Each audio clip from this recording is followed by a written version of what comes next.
Mobil manual juga bisa nggak kuat di tanjakan. Iya. Benar atau tidak? Posisinya sudah di tengah-tengah, butuh beban dan tenaga itu nggak keluar di awal. Karena yang dibutuhkan nanjak itu bukan power, torsinya. Treknya nanjaknya panjang, udah panik pindah gigi duluan. Santai aja. Penumpang turun dulu. Assalamualaikum warahmatullahi wabarakatuh, Sobat Apedia. Selamat sore. Masih dari Yogyakarta, bengkel GK Auto melayani mobil-mobil bensin, diesel, atau brand Jepang, Korea. Silahkan bergabung di bengkel GK Auto. Nah, Sobat Apedia, apa yang mau kita bagi untuk konten kita kali ini? Mudah-mudahan konten ini bermanfaat buat kita semua, terutama pemilik kendaraan manual ini ya. Nah, pertanyaannya itu yang mau kita gali dengan Mas Mahfud kali ini adalah mobil manual nggak kuat di tanjakan. Ini manual, bukan manual ya ini. Nah, oke dia. Assalamualaikum warahmatullahi wabarakatuh, Mas Mahfud. Waalaikumsalam, selamat sore, selamat aktivitas Sobat Apedia dimanapun Anda berada. Hari ini kita ketemu lagi ya, saya jadi narasumber. Borongan kayaknya. Aduh. Baik, Mas Mahfud. Ini gimana Mas Mahfud? Kan kita sering mendengar kalau mobil-mobil Matic tuh katanya nggak kuat tanjakan, gitu ya. Nah, ini sering ya. Kita coba kasih tahu juga ya bahwa mobil manual juga bisa nggak kuat di tanjakan. Benar atau tidak? Benar. Nah, benar. Tapi sebenarnya ada case-case tertentu yang mempengaruhi kenapa itu nggak bisa nanjak. Sama ya kita ngomongin ya kalau dipilah 2 poin. Pertama kondisi kendaraan, yang kedua adalah si pengemudinya tadi. Oke, jadi kita bahas yang mana dulu nih? Yang paling urgent itu, yang paling utama itu siapa sih sebenarnya? Supirnya atau mobilnya? Nah, supir atau mobilnya ini. Nah, utamanya paling karena kita ngomongin bengkel, kita ngomongin di kendaraan dulu. Oke, apakah kondisinya kendaraannya dalam kondisi prima? Walaupun manual-manual sebenarnya nggak terlalu kompleks dibanding yang Matic. Pasti kondisinya mesinnya sehat, nggak ngebul, nggak berebet, nggak pincang, itu yang simpel. Terus kondisi kopling, koplingnya gimana? Kopling kalau udah mau tipis itu pasti kan selip, nggak kuat nanjak, itu jadi kendala kalau misal ditanjakan. Terus apalagi tambah full beban atau full penumpang kayak contoh kayak gitu. Nah, itu juga nggak bisa. Itu ya utamanya kalau dari general untuk di kondisi kendaraan ya paling teknisnya kalau di mesin pasti ada olinya bermasalah atau perlu servis atau waktu ganti oli segala macam, kondisi kopling slip atau gimana pasti. Terus kondisi ban apalagi ditanjakan kan terus butuh grip, apalagi penggerak depan ya itu sangat ngaruh, banyak tipis kayak slip mas ya. Iya, posisinya banyak gundul. Tanjakan dia nggak gigit, nggak ada grip, tambah lagi udah musim hujan mau gerimis-gerimis licin, udah susah tuh ya kalau tanjakan. Jadi kondisi kendaraan seperti itu. Oke, terus kita tambahin sedikit nanti di poin yang terakhir ya, kalau sudah 2 itu dipenuhi. Terus ini yang faktor untuk di kedua adalah di pengendara, di luar kendaraan. Di luar kendaraan. Bahwasanya kenapa manual itu nggak bisa? Sebagian besar adalah pemilik kendaraan itu nggak terlalu mengerti mesinnya itu di peak powernya di mana, tenaga maksimumnya di mana. Yang penting aku jalan terus pindah gigi selesai. Dia tenaganya nggak keluar itu pasti jadi masalah. Jadi buat nanjak karena posisinya sudah di tengah-tengah, butuh beban dan tenaga itu nggak keluar di awal, makanya bakal nggak bisa kuat nanjak. Oke, berarti kita butuh tips ini. Tips? Iya. Tips bagaimana berkendaraan manual di tanjakan. Berarti supirnya ya yang kita berikan kepada ini ya, pengendara ya. Supirnya. Jadi kalau kita ngomongin konteks di poin pertama kondisi kendaraan bagus sehat ya. Berarti kan balik lagi di kondisi pengemudinya, drivernya, apakah dia tahu nggak kendaraannya itu di peak powernya di mana. Bagaimana cara mengetahuinya?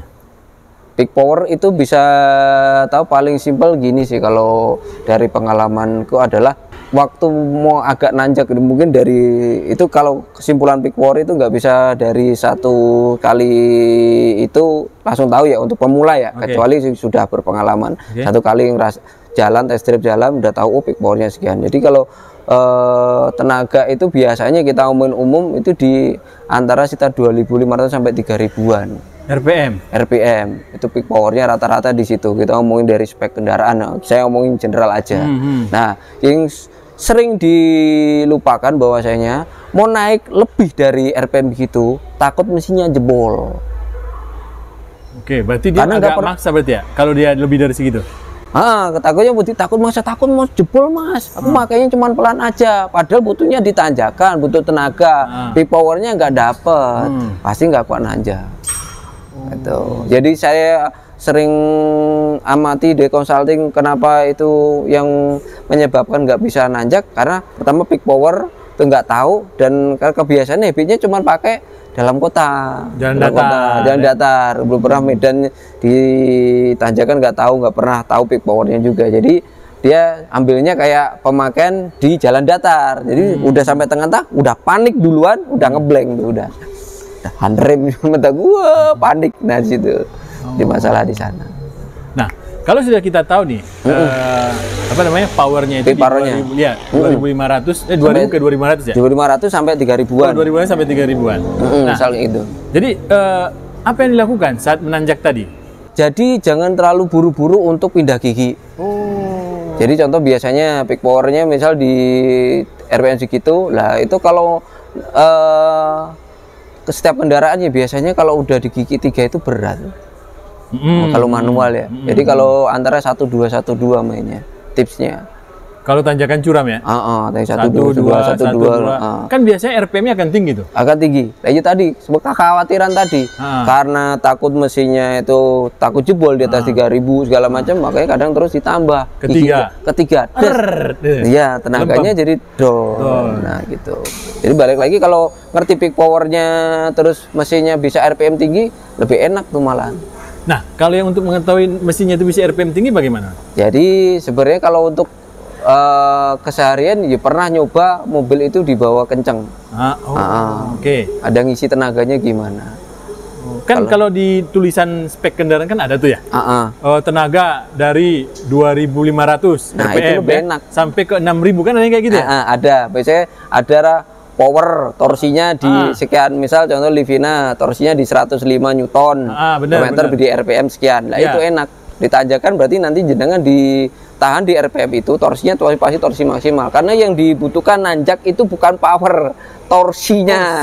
Torsi ya. Torsi. Diingat ya, torsi. Nah, bukan power. Nah, torsi. Kalau torsi tadi kan dia umpamanya di 100 di 6000 RPM ya, di 105 Newton meter. Ya. Nah, kan itu berarti kan RPM kan tinggi tuh ya? Ya biasanya di 4000. 4000 kalau bensin. Oh, 4000? 4000-an. Nah, jadi kalau sudah keluar di 4000, kita lewati tanjakan itu nggak apa-apa ya? Nggak apa-apa, ditahan.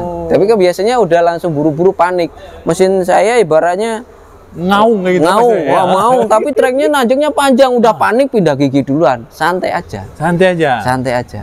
Nah, pasti nanti sampai ke atas. Tapi jadi masalah adalah ngaung, turun gigi. Padahal itu posisi di tengah-tengah tanjakan, masih panjang. Ya wes, kagol. Penumpang turun dulu. turun dulu, gak kuat nanjak, turun dulu. Nah, ya gitu, karena udah kagol itu agak susah untuk mulai lagi ya, angkatan awal lagi susah. Itu emang harus berpengalaman. Kebanyakan malah mundur. Berarti ketenangan pengendara itu sangat dibutuhkan ya? Sangat dibutuhkan kalau posisi ditanjakan itu sangat pengalaman lagi. Iya. Skill driver sebenarnya. Skill driver dengan driver tadi tahu peak powernya, torsinya di mana. Karena kalau driver sudah pernah pengalaman, pernah keluar kota lah misal kayak gitu tuh tahu lah untuk peak powernya di mana. Karena power sama torsi nanti kepakainya kalau misal sering keluar kota kan buat nyelip-nyelip, buat manuver kan. Oh iya. Iya, kalau di jalan datar ya. Nah, baik. Nah, kalau ditanjakan Mas, pada saat kita sudah nanjak nih, kan tanjakan masih tinggi. Umpamanya tanjakannya inilah apa namanya? Sarangan. Ya kan? Tanjakan kan lumayan tuh. Kalau melalui jalan yang lama. Ya kan? Nah, kan kadang kita udah mau naik ke atas nih. Itu tiba-tiba suaranya makin habis mesinnya. Bukan RPM-nya makin tinggi. Pelan-pelan habis. Itu gimana?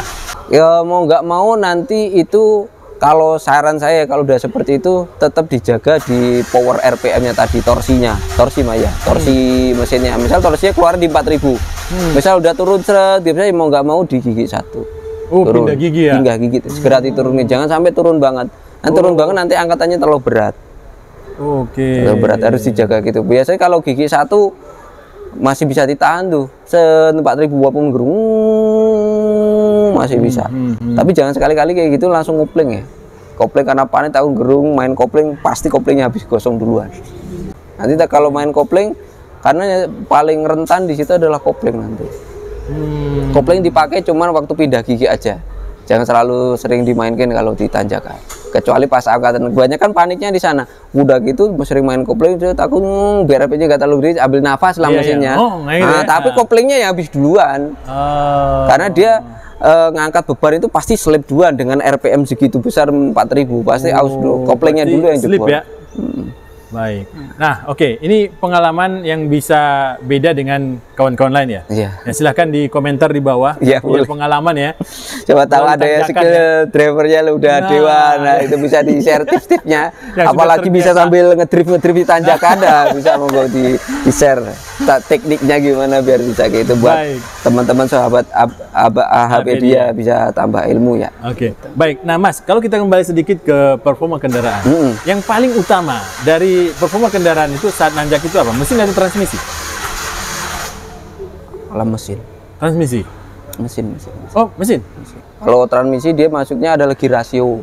Itu kan fix. Yang menyebabkan tumpuannya kan tetap di kopling. Nah, tahu rasio tadi kan juga bagus. Kalau contoh paling simpel aja nih kayak Livina itu kayak banyak ngomong, banyak info, banyak nggak kuat nanjak segala macam.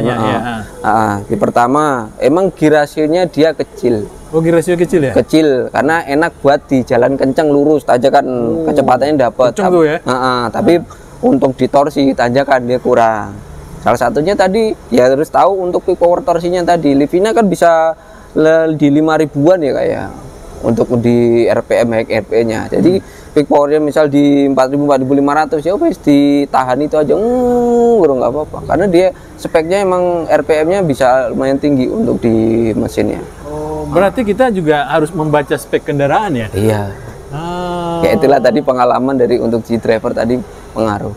Selain pengalaman, tambah dengan pengetahuan ya? Pengetahuan. Terus yang ketiga. Ini penting nih kelihatannya. Yang ketiga adalah tahu kondisi medan. Nah itu semua betul. Itu dua itu oke. Poin ketiga nggak ngerti medan pasti terjebak dan bahkan berbahaya. Iya, betul. Contoh ibaratnya ada medan-medan tertentu jarak butuh tenaga panjang, ternyata langsung nikuk nanjak lagi. Mikirnya udah habis. Ternyata masih ada nanjak lagi ke depan, udah pasti nggak kuat tenaga. Mending pulang aja gitu ya. Pulang aja. Ya, ada kejadian kayak gitu Mas ya? Kejadian sering kayak gitu. Terus udah panik, tanjakan jalan nggak kelihatan, baru langsung nikung, wah panik tuh udah. Kadang-kadang terlalu ngepus di tenaga, jos pun tenaga, karena jalannya kan langsung nikung, naik ke tanjak, itu bisa masuk ke jurang atau gimana. Padahal kadang kalau pas dia nanjak nikung, dia sudah mengurangi tenaga kendaraan ya? Kecuali nanjak terus ya gitu ya. Itu makanya medan itu sangat pengaruh. Biasanya sering kejadian itu adalah nggak menguasai medan. Yang sering kejadian itu pasti daerah puncak. Ya pasti. Terus mungkin Wonosari atau daerah wisata-wisata pegunungan, atau bisa wisata ke arah Bromo. Benar. Kemarin di sekitarnya pas sedikit ada agenda ke sana, ternyata belum berpengalaman di Medan, mobilnya terguling. Karena nanjak langsung nikung, mobil pribadi keluarga. Karena jalannya sempit, panik, guling. Tapi nggak ada korban? Alhamdulillah nggak ada korban. Jadi ya itu kuasailah Medan. Kalau belum punya Medan, ya udah. Terus kalau nggak menguasai Medan, apa sarannya? Ya udah, ganti driver aja yang pengalaman. Ya, karena beresiko nanti dengan. Kalau pengen cari pengetahuan, cari pengalaman? Pengalaman yang cari medan yang nggak terlalu ekstrim. Oke, baik. Atau kita jadi co-drivernya, belajar dari yang sudah berpengalaman. Jadi co-drivernya lah ngamatin gimana. Oke, siap. Baik, terima kasih Mas Mahfud. Ternyata mobil manual bisa juga tidak kuat di tanjakan. Kita lihat dari internal mobilnya dulu dan eksternalnya berarti pengendaranya. Terus yang ketiga adalah faktor medan. Medan tadi harus tahu untuk medannya. Baik. Saya tahu sih Medan Mas, Sumatera Utara. Oh iya, sudah. Baik, terima kasih Mas. Oke, siap-siap Pak. Tapi selamat sore. Semoga infonya, share-nya bisa bermanfaat buat sobat APedia dimanapun Anda berada ya. Oke, selamat bertugas. Selamat sore. Assalamualaikum. Waalaikumsalam warahmatullahi wabarakatuh.